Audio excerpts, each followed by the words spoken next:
Boli sme si vedomi a dôležitosti tohto stretnutia, myslím, dostatočne, pretože aj súper zo svojho tábora vydával signály, že by boli radi tie vzájomné zápasy otočili a myslím si, že aj my sme zápas začali dobre a do zápasu sme vstúpili veľmi efektívne a prvá štvrtina bola jasne, sa dá povedať, v našich rukách a potom sme celý zápas mali také pasáže, ktoré sú sprievodným znakom nášho družstva zatiaľ v priebehu tejto sezóny. To znamená veľké výkyvy.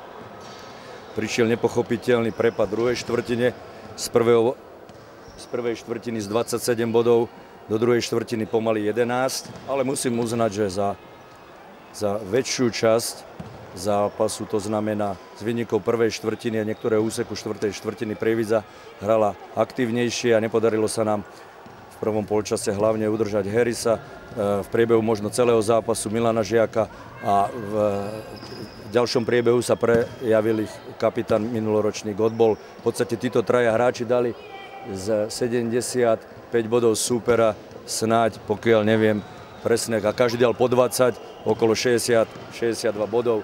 To znamená rest, ostatní dali tých 13. Myslím si, že dnes ten zápas sme si pokazili sami.